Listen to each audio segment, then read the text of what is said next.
Entonces, dime tu nombre. Mi nombre es Andrea Tomas.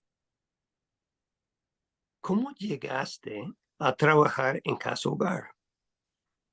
Mediante un familiar, como ella conocía acá al hogar, porque más antes vendían revise. Revise era un tiempo de que vendían ropas usadas y ahí es mediante mi tía se contacta y me dice, ahí hay un hogar para que puedas tal vez trabajar. And so I came to know Casa Hogar through a relative, and they had been doing some, they had been working with secondhand clothes, and they talked about Casa Hogar, and they told me about it, and so I came.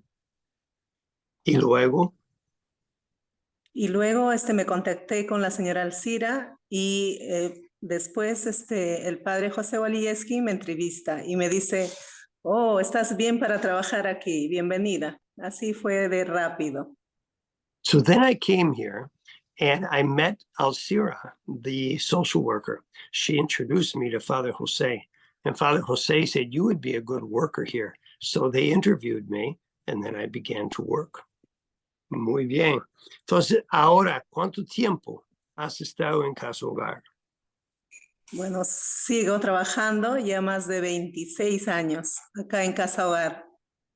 I have been here now for 26 years. ¿Y cuál es una historia? What is something you're always going to remember? ¿Cuál es una historia que siempre vas a recordar del Padre José? Bueno, del padre José, bueno, una persona cariñosa, con entrega, ese amor. Siempre cuando estaba un poco preocupada o ansiosa, tal vez con las travesuras de los niños, entonces él venía y me cogía en los hombros, me decía, paciencia y mucha más paciencia. So one of the things I'm always going to remember about him, the love that he had, the dedication that he had towards the community. And that whenever I was worried about something, or whenever the kids did some kind of wild action of some sort, he would take me and put his hands on my shoulder and say, just remember, patience, more patience, and even more patience. And that is a famous, famous phrase of Father Jose's. I think that was a consolation for anybody who was working and anyone who would get frustrated or sometimes worn out. Okay. Sí, esas palabras pues eran un reconforte, ¿no? Para empezar el día a día con los niños, por los niños de nuestra casa. These kind of words always comforted us as we would begin another day. And because you're working day in, day out. And she's working 26 years, so that's a long time. She's been a very faithful worker for us during all these years as an assistant and also as a teacher, living actually in the house during the time of the pandemic. Okay. Algo más.